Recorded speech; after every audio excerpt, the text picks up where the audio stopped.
Dear friends, welcome to Biblical Parivartana. Welcome to Daily Devotions. దేవుని ప్రేమ ఇదిగో మే 14కి చెందినటువంటి వాక్య భాగం సంఖ్యాకాండం 20. నిన్న సంఖ్యాకాండం 22 బిలాము కథ అక్కడ మొదలైంది, మళ్ళీ ఇక్కడ కొనసాగుతున్నట్లుగా మనం గ్రహిద్దాం. దీనికి ఒక టాపిక్, థీము, శీర్షిక, హెడ్డింగ్ ఇవ్వాలి అని అంటే ఏ కీడు రాదని యేసే చెప్పాను మాకు, మేము భయపడము, ఇక మేము భయపడము అనేటువంటి పాట కూడా ఉన్నది. అది జ్ఞాపకం చేయటానికి ఇదొక ఒక మంచి ఇలస్ట్రేషన్. ఈ యొక్క వాక్య భాగం సంఖ్యాకాండం 23 అది ఇలస్ట్రేషన్గా ఉంటుంది. పాత నిబంధనలో ఉన్నటువంటి సంఘటనలు మనం నేర్చుకునేటువంటి రీతిగా, మనం నేర్చుకునేటువంటి పాఠాలకు ఇలస్ట్రేషన్స్గా ఉంటాయి. దృష్టాంతాలు. మనం ఏదో ఇలస్ట్రేషన్ చేస్తామని సాక్ష్యం చెబుతాం, అది గుడ్. కానీ అంతకంటే బలమైనటువంటి ఇలస్ట్రేషన్స్ ఏంటి అంటే పాత నిబంధనలో ఉన్నటువంటి ఇలస్ట్రేషన్స్. ప్రార్థన చేసుకుందాం. May the words of my mouth and the meditation of our hearts be acceptable in thy sight, our rock and redeemer. Amen. ఎవరో అడిగారు, మేము చదువుతున్నటువంటి నోట్స్ ఆ పుస్తకం ఏంటి అని.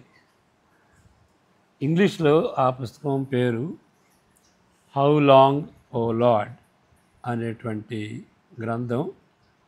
How long O Lord daily devotions by Don Carson. దాన్ని translate చేయడానికి నాకు పర్మిషన్ ఇచ్చారు, కాబట్టి నేను ట్రాన్స్లేట్ చేస్తున్నాను. ఇంకా పూర్తి కాలేదు. అయిన తర్వాత ఈ 2 వాల్యూమ్స్, ఇక్కడ 2 వాల్యూమ్స్ ఉన్నాయి, ఆయన ఇంకా 2 వాల్యూమ్స్ రాస్తున్నాడు. ఈ 2 వాల్యూమ్స్ పూర్తయిన తర్వాత మీకు అవైలబుల్గా ఉంటాయి త్వరలోనే. మీరు దయచేసి దీనికి సంబంధించినటువంటి కామెంట్స్ ఏమన్నా ఉంటే దయచేసి మీరు మాకు పంపించండి. అంటే ట్రాన్స్లేషన్కు సంబంధించినటువంటి కామెంట్స్ కూడా ఉంటాయి. ఇప్పుడు ఈ ట్రాన్స్లేషన్లో పెద్ద ప్రాబ్లం ఏంటంటే గ్రాంధికం వాడాలా, గ్రామ్యం వాడాలా. మరీ గ్రామ్యం వాడితే కొంచెం యాసలాగా ఉంటుంది, మరీ గ్రాంధికం వాడితే బైబిల్లో ఉన్నటువంటి గ్రాంధికం వాడితే అది సాఫీగా చదవటానికి, అది సాఫీగా ఉన్నట్టుగా ఈ దినాల్లో ఉండదు. కాబట్టి ఆ రెండిటి మధ్య ఒక ఆ టెన్షన్లో ఉన్నట్టుగా మా ట్రాన్స్లేషన్ ఉంటుంది. మరి నేను ఏ ట్రాన్స్లేషన్ చూసినా కానీ దానిలో ఈ యొక్క టెన్షన్ మేము చూస్తున్నాం. సరే, ఇప్పుడు సంఖ్యాకాండం 23వ అధ్యాయం చదువుతాను. చదివిన తర్వాత చివరిలో అప్లికేషన్కి ఎఫిషియన్స్ 1 తీసుకుందాం. తాను అంటే బిలాము పొందుకున్న దేవోక్తి తన అదుపులో లేదని బిలాము గుర్తిస్తున్నాడు. దేవోక్తి తప్పక ఇవ్వబడుతుందనే నమ్మకం కూడా ఆయనకు లేదు. అందువల్లనే 3వ వచనం 23:3లో ఏమంటాడు?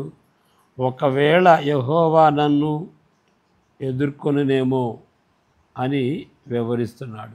ఒకవేళ నన్ను కలుసుకుని ఆయన చెబుతాడేమో అని ఆయన కొంచెం అనుమానంతో, దేవుడు నాతో మాట్లాడవచ్చు, ఆయన దేవోక్తి ఇస్తే ఇవ్వచ్చు అనేటువంటి తీరులో చెబుతున్నాడు. యెహోవా ఒక మాట బిలాము నోట ఉంచి అని 5వ వచనంలో ఉంటుంది. ఆ మాట అంటే ఆ సందేశం క్రింది దేవోక్తిలో నివేదించబడింది. రిపోర్టెడ్ అంటే పద్య రూపంలో. చదువుదాం. 3 నుండి 10 వరకు చదువుకుందాం.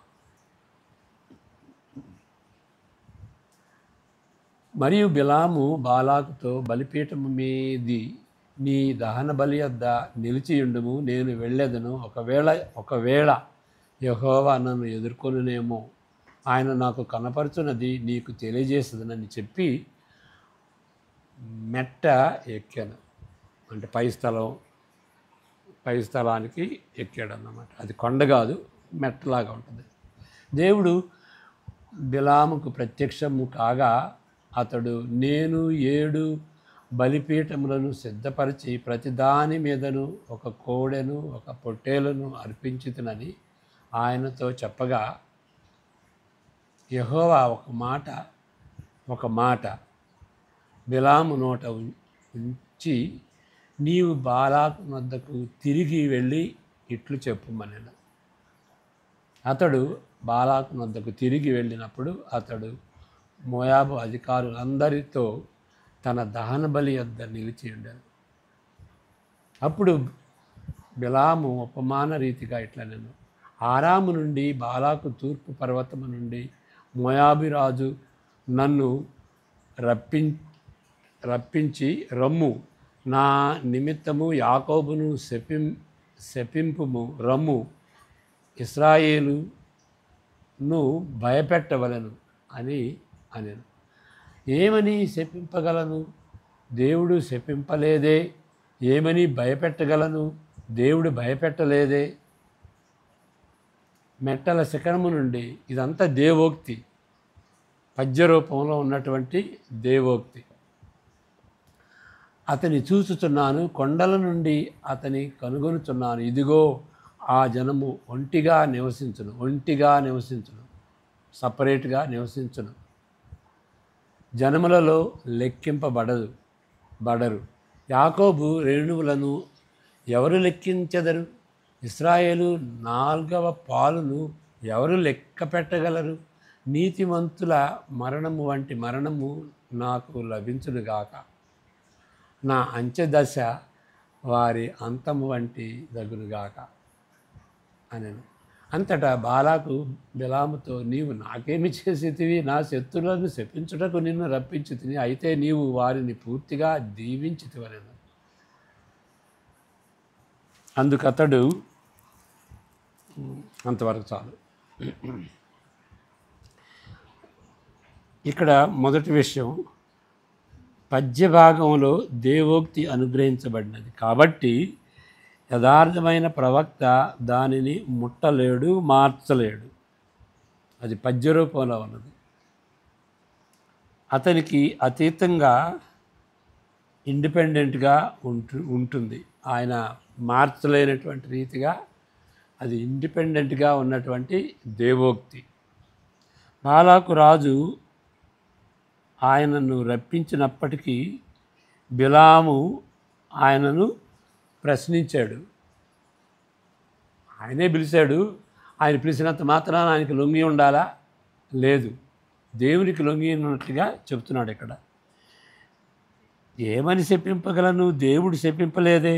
ఏమని భయపెట్టగలను? దేవుడు భయపెట్టలేదే అని 8వ వచనంలో చూస్తాం. రెండో విషయం గమనించాల్సింది ఏంటంటే, ఈ మొదటి దేవోక్తి, రెండో దేవోక్తి కూడా ఉంది. ఇది మొదటి దేవోక్తి. చివరి భాగంలో చెప్పబడిన ఆలోచన ఇశ్రాయేలుల ఆలోచననే ప్రతిబింబిస్తున్నది. ఏంటి?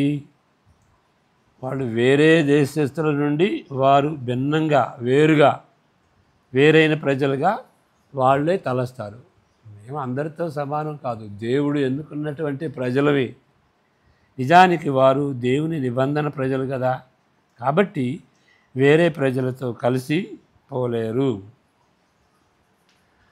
వారి సంఖ్య 10వ వచనంలో, వారి సంఖ్య ప్రబలమొకటే కానీ అదే కాకుండా వారు నీతిమంతులుగా ఎంచబడతారు కూడా. మహిమాయుక్తమైన అంతము గల ప్రజలు వంటి వారు. వాళ్ళ అంతం ఎట్లా ఉంటుంది? మహిమాయుక్తంగా ఉంటుంది వాళ్ళ అంతం. అలాంటి ప్రజలు వాళ్ళు, నీతిమంతులుగా ఉండేటువంటి ప్రజలు వాళ్ళు ప్రబలిపోతారు అని ఈ 3 విషయాలు కూడా మనం 10వ వచనంలో గమనించవచ్చు. విషయాలను బాలాకు అంత సులువుగా వదిలిపెట్టలేదు. ఇక గోజాడుతూ ఉన్నాడు. బిలాము వాళ్ళని శపించు అని చెప్పాను. 3 సార్లు 3 ప్రాంతాలకు వెళ్ళి నేను అక్కడికి వెళ్తాను, తీసుకుని వాళ్ళని చూడు, వాళ్ళని శపించు అని ముమ్మారు ఆ విధంగా చేస్తాడు. తగిన సమయంలో బిలాముకు రెండవ దేవోక్తిని దేవుడు అనుగ్రహిస్తాడు. ఇప్పుడు చదువుకుందాం. రెండవ దేవోక్తి 18 నుండి 24 వరకు. అంటే దేవోక్తి అంటే డైరెక్ట్గా దేవుడు చెప్పినటువంటి మాటలు.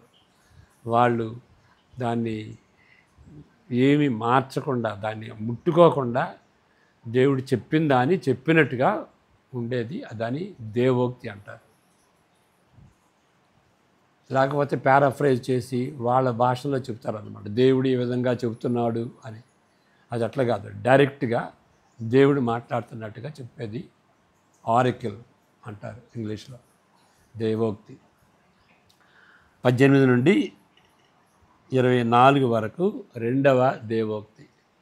బిలాము ఉపమాన రీతిగా ఇట్లనెను, బాలాకు లేచి వినుము, సిప్పోరు కుమారుడా చెవినొగ్గి నా మాట ఆలకించుము. దేవుడు అబద్ధమాడుటకు ఆయన మానవుడు కాదు, పశ్చాత్తాపపడుటకు ఆయన నరపుత్రుడు కాడు. ఆయన చెప్పి చేయకుండానా, ఆయన మాట ఇచ్చి స్థాపింపకుండానా. ఇదిగో దీవించుమని నాకు సెలవాయను, ఆయన దీవించను, నేను దాన్ని మార్చలేను. ఆయన యాకోబులో ఏ దోషమును కనుగొనలేదు, ఇశ్రాయేలులో ఏ వంకరతనము చూడలేదు. అతని దేవుడైన యెహోవా అతనికి తోడై ఉన్నాడు. రాజు యొక్క జయధ్వని వారిలో ఉన్నది. దేవుడు ఐగుప్తులో నుండి వారిని రప్పించను. గురుపోతు వేగము వంటి వేగము వారికి కలదు. నిజముగా యాకోబులో మంత్రము లేదు, ఇశ్రాయేలులో శకునము లేదు. ఆయా కాలములందు దేవుని కార్యములు యాకోబు వంశస్థులకు ఇశ్రాయేలీయులకు తెలియజెప్పబడదు. 24వ వచనం. ఇదిగో ఆ జనము ఆడు సింహము వలె లేచును, అది సింహము వలె నిక్కి నిలుచును, అది వేటను తిని చంపబడిన వాటి రక్తము త్రాగు వరకు పండుకొనదు. అలాంటి గంభీరమైనటువంటి రీతిగా బిలాము ఇశ్రాయేలుని ఆశీర్వదించాడు. బాలాకు శపించమని చెబితే దేవుడు నిర్ణయించినటువంటి రీతిగా ఆయన ఆశీర్వదించాడు. విషయాలను బాలాకు అంత సులువుగా వదిలిపెట్టాడు. తగిన సమయంలో బిలాముకు రెండవ దేవోక్తిని దేవుడు అనుగ్రహిస్తాడు. ఇంతకు ముందున్న దేవోక్తిలోని అంశాలు తిరిగి చెప్పబడుచు వాటిని నొక్కి చెప్పినట్లుగా గమనించగలము. రెండవ దేవోక్తిలో కూడాను మొదటి దేవోక్తిలోని అంశాలే, కాకపోతే అవి కొంచెం నొక్కి చెప్పబడ్డాయి. ఒకటి, ఇశ్రాయేలీయులపై ఆశీర్వాదములను మాత్రమే బిలాము ఉచ్చరించగలడు. మరి ఒకసారి చెప్పుమని బాలాకు అడిగినంత మాత్రాన దేవుడు తన మనసు మార్చుకొనడు. పశ్చాత్తాపపడుటకు ఆయన నరపుత్రుడు కాదు. 19వ వచనంలో చదువుకున్నాం. ఏది ఏమైనప్పటికీ దేవుని నుండి ఆయన పొందిన ఆజ్ఞ ఇది. ఏంటి ఆజ్ఞ? ఇదిగో దీవించుమని నాకు సెలవాయను. ఆజ్ఞ ఇచ్చాడు, దీవించుమని. అంతేకాదు, బిలాము దేవుని ఆజ్ఞను మీరినప్పటికీ, ఒకవేళ ఆయన ఆ విధంగా చెప్పకపోయినప్పటికీ దేవుడు ఆయనప్పటికే దీవించాడు. దాన్ని నేను మార్చలేను అని బిలాము ఒప్పుకున్నాడు. నిజంగా యాకోబులో అంటే వారికి వ్యతిరేకంగా మంత్రము లేదు. ఇశ్రాయేలులో అంటే వారికి వ్యతిరేకంగా శకునము లేదు. ఇశ్రాయేలులను గమనిస్తే వారిలో ఏ దోషం కానీ వంకరతనం కానీ కనిపించదు. ఎందువలన కారణం ఏంటి? దేవుడైన యెహోవా అతనికి తోడై ఉన్నాడు. ఐగుప్తు చెర నుండి విడిపించిన దేవుడు వారి దేవుడు కాబట్టి వారికి గురుపోతు లాంటి శక్తి కలిగినటువంటి వారుగా ఉంటూ వైరులను వాళ్ళు జయించగలరు. ఓకే, అది మనం గమనించాల్సింది. 22, 24 మరలా చదువుకుందాం.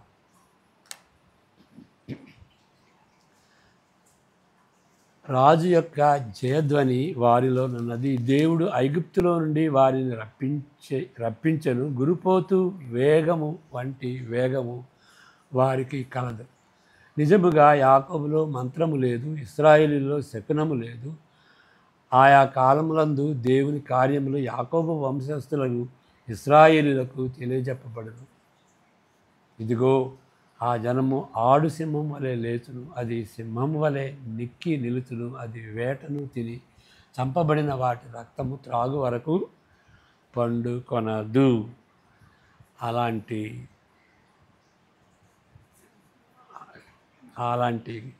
ఒక దీటు ఉంటుంది ఆ ఆడు సింహానికి. ఇక్కడ గమనించదగినటువంటి 2 విషయాలు. మూఢనమ్మక ప్రజలు అనుసరించే మతస్థులకు ప్రతినిధిగా బాలాకు ఉంటున్నాడు. వారి ఆశీర్వాదాలను పెంపొందించుకొనుటకు, శాపములను కురిపించుటకు ఆయన మతం పనికి వస్తుంది. మతం వాడు వాడుకునేది అన్నమాట. దేవుళ్ళు నన్ను సేవించాలి, దేవుళ్ళ పైన ఈయన మేనేజర్, నేను చెప్పినట్లు అవి చేయాలి, చేయని ఎడల అవి సాధు కాని ఎడల నాకు కోపం వస్తుంది, నేను విసిగిపోతాను అనేటువంటి తీరులో ఆయన ఉంటాడు.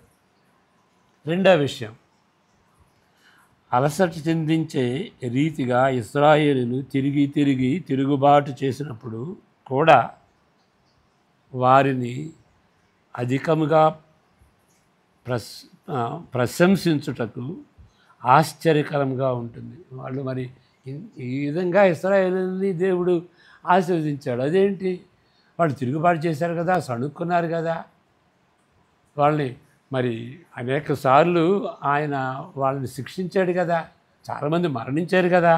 అలాంటి సమయంలో వారిని ఈ విధంగా ప్రశంసించటం చాలా ఆశ్చర్యకరంగా ఉంటుంది. నిజానికి ఏంటి దీనికి కారణం?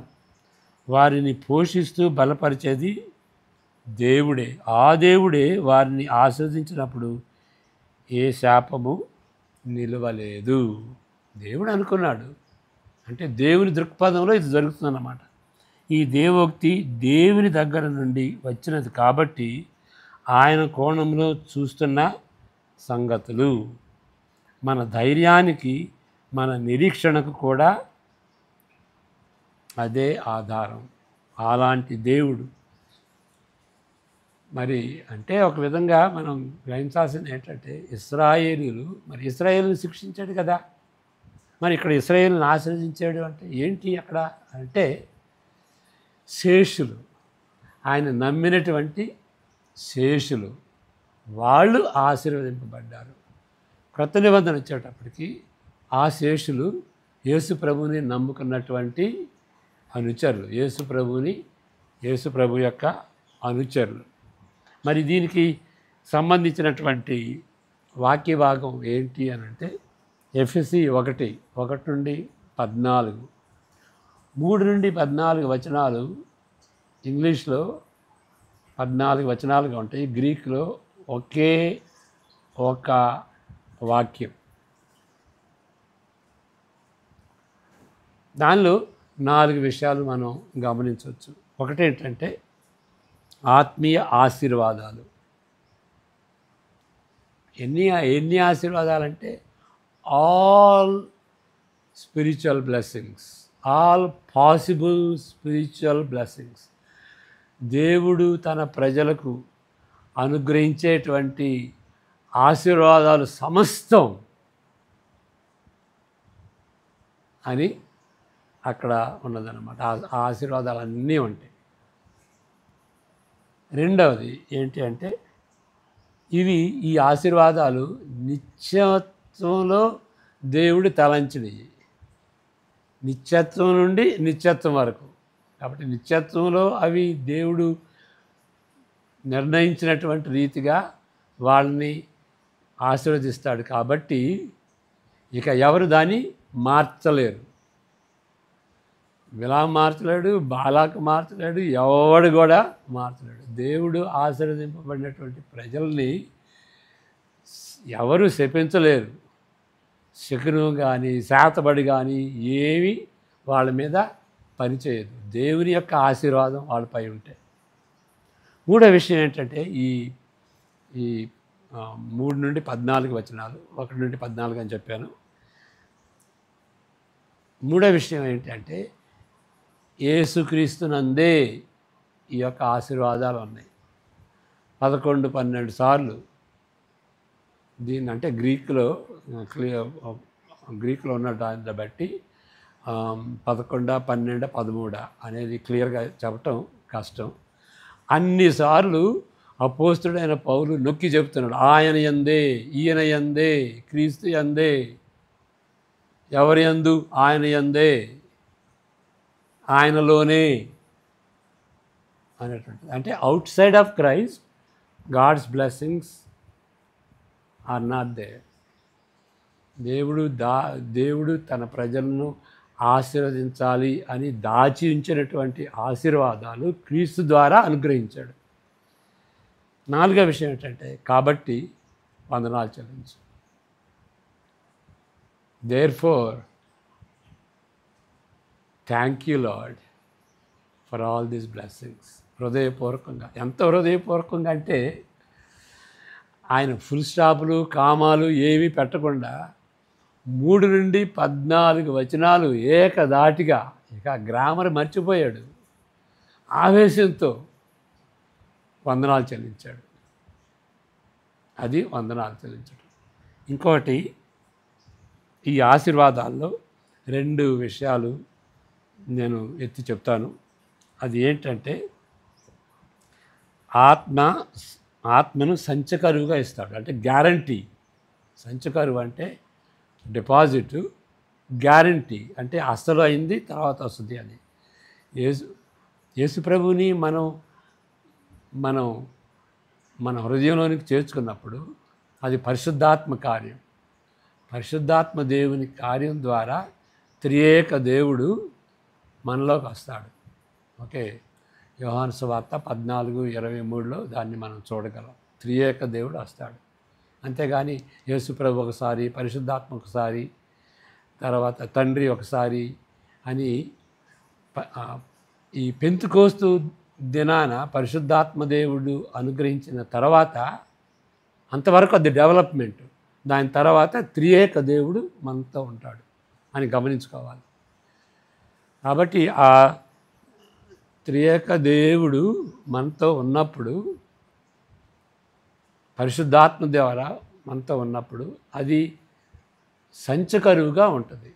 పరిశుద్ధాత్మ దేవుని యొక్క కార్యం సంచకరువు, డిపాజిట్ అసలుతో పోల్చుకుంటే రాబో పరలోకంలో ఉన్నటువంటి పరిస్థితి, ఆ సంపూర్ణత, ఆ కన్సమేషన్, మన రక్షణ యొక్క కన్సమేషన్ సంపూర్ణతతో పోల్చుకుంటే మనం అనుభవించేటువంటి భయాన సంచకరువు చాలా స్వల్పంగా ఉంటుంది. మనం ఇప్పుడే ఎక్సైట్ అయిపోతున్నాం. ఓకే, దేవునికి చెందినటువంటి ప్రజలు అసలు ముందున్నది ఊహించలేనటువంటి వాటిని దేవుడు సిద్ధపరిచాడు. అదొకటి. రెండొకటి ఏంటంటే ఆ 14 వచనం, ఎఫెసీ 1:14లో గంభీరమైనటువంటి విషయం ఏంటి అని అంటే, దేవుని మహిమకు కీర్తి కలుగుటకై ఆయన సంపాదించుకొనిన ప్రజలకు విమోచనము కలుగు నిమిత్తము, అంటే విమోచనంలో మనం ప్రవేశించాం, అది సంపూర్ణమైనటువంటి జనం గురించి చెప్తున్నాడు, ఫ్యూచర్ గురించి చెప్తున్నాడు. విమోచనము కలుగు నిమిత్తము ఆ ఆత్మ మన స్వాస్థ్యమునకు సంచకరువుగా ఉన్నాడు. మరి 13వ వచనం, ఓకే, మీరును సత్యవాక్యమును అనగా మీ రక్షణ సువార్తను విని క్రీస్తునందు విశ్వాసముంచి వాగ్దానము చేయబడిన ఆత్మచేత ముద్రింపబడితిరి. అంటే సెక్యూరిటీ. ఎందుకు ముద్రిస్తామంటే సెక్యూరిటీ అన్నమాట. అప్పుడు దాకా కాపాడుతాడు. చూడండి, అదే విషయం యేసు ప్రభు కూడా చెప్తాడు. యోహాను సువార్త 6:39-40 యేసు ప్రభు చెప్పినటువంటి వాగ్దానాలు చూడండి. ఆయన ఎవరైతే అనుసరిస్తారో వారిని కాపాడుతాను అంటాడు. కాపాడుతాను. ఎంతవరకు కాపాడుతాడు?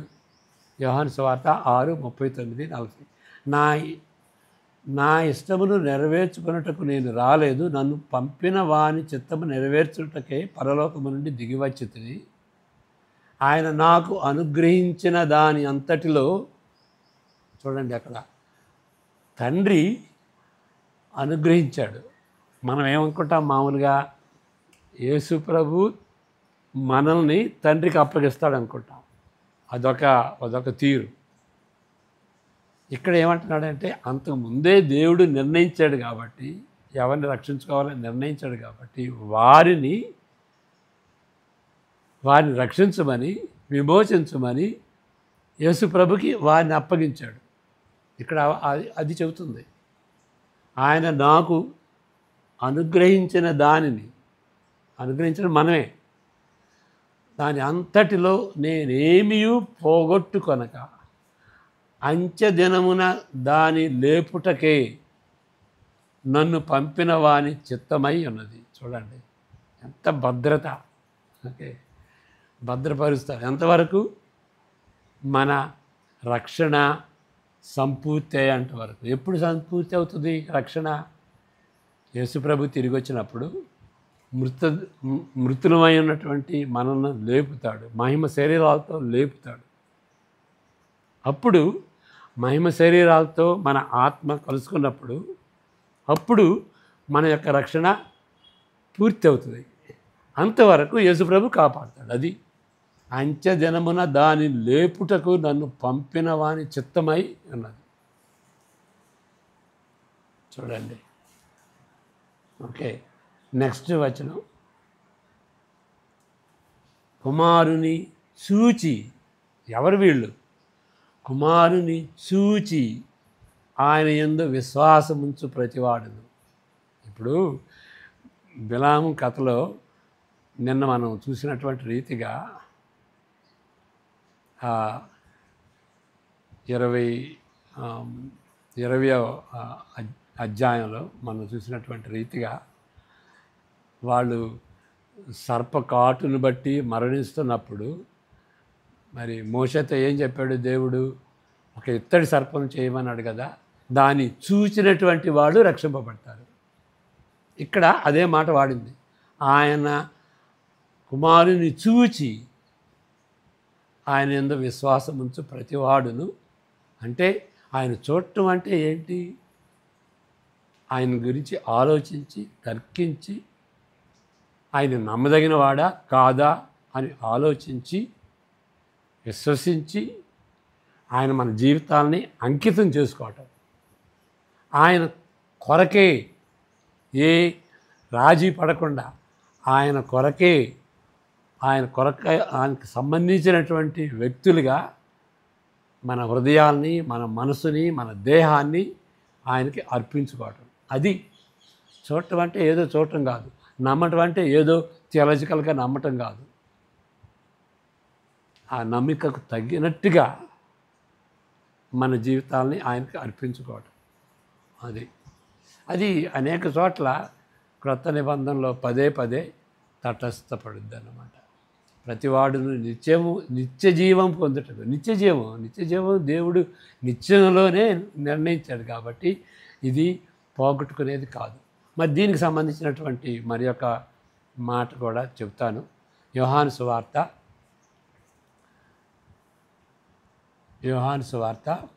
10వ అధ్యాయం 28వ వచనం. ఇది గొర్రెల గురించి. గొర్రెలకు కాపరిగా తన జీవితాన్ని, తన గొర్రెలు కాబట్టి తన జీవితాన్ని కూడా అర్పించటానికి ఈ గొర్రెల కాపరిగా ఉన్నటువంటి యేసు ప్రభు ఆయన మరణం వరకు ఆయన వాళ్ళని ప్రేమిస్తాడు అనేటువంటి సందర్భంలో ఇక్కడ ఏం చెప్తున్నాడంటే, నేను వాటికి నిత్య జీవము నిచ్చుతున్నాను కనుక అవి ఎన్నటికీ నశింపవు, ఎవడును వాటిని నా చేతిలో నుండి అపహరింపడు. అంటే వర్డ్. కాబట్టి దేవుడు ఆశీర్వదిస్తాడు, కానీ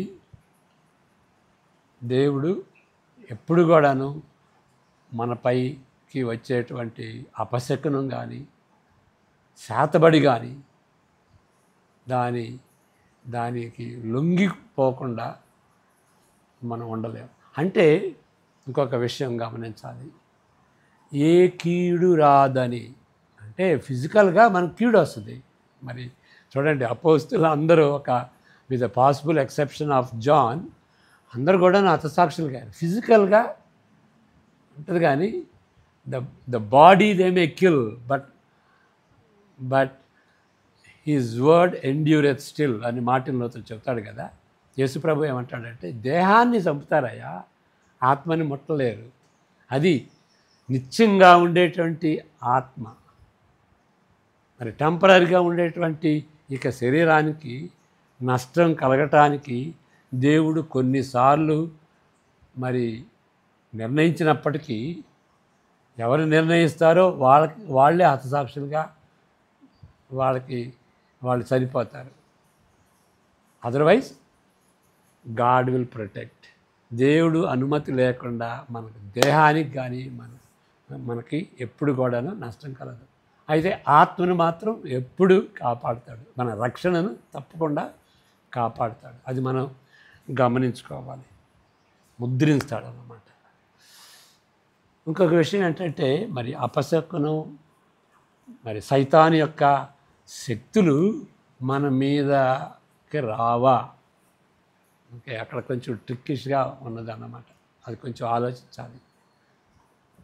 యోబు, సైతానుడు యోబును శోధించిందా? ఎంతగానో శోధించింది. యేసు ప్రభువును శోధించిందా? ఎంతగానో శోధించింది. మరి ప్రకటన గ్రంథం 12వ అధ్యాయంలో ఒక ఘటసర్పం రూపంలో చిత్రించబడినటువంటి సైతాను ఏం చేసింది? కోపాన్ని బట్టి యేసుప్రభుని ఏం చేయలేక యేసుప్రభు అనుచరుల వెంటబడింది రోషంతో. పర్సిక్యూషన్ ఎందుకు జరుగుతుందంటే, సైతాను ఘటసర్పం మళ్ళా మృగాలు, 2 మృగాలు, అన్హోలీ ట్రినిటీ, దాని ప్రభావంతో ఉన్నటువంటి పర్సిక్యూషను అని. కాబట్టి సైతాను ప్రభావం ఆ విధంగా ఉంటుంది, కానీ ఆత్మీయంగా నష్టం చేయలేడు అనేటువంటిది మనం గ్రహించుకోవాలి. నిత్యంగా ఉన్నటువంటి ఆత్మ, దేవునితో సదాకాలం ఉంటాము అనేటువంటి దేవుని యొక్క నిర్ణయాన్ని ఎవరు కదిలించలేరు, ఎవరు ముట్టలేరు. అందువలన భయపడకూడదు. మేము భయపడము, ఏ కీడు రాదని యేసయ్య చెప్పాను మాకు, ఇక మేము భయపడము. ఆ విధంగా ధైర్యంగా, సంతోషంగా, పరిశుద్ధంగా జీవిస్తూ మనం మన జీవితాలు గడుపుకోవాలి. ప్రార్థన చేసుకుందాం. యెహోవా నిన్ను ఆశీర్వదించి కాపాడునుగాక. ఆయన తన సన్నిధి కాంతిని నీపై ప్రకాశింపజేసి నిన్ను కరుణించునుగాక. ఆయన తన సన్నిధి కాంతిని నీపై ఉదయింపజేసి నీకు, నీ ఇంటి వారికి ఇప్పుడు ఎల్లప్పుడూ సమాధానం అనుగ్రహించునుగాక. Amen. God bless you. See you tomorrow.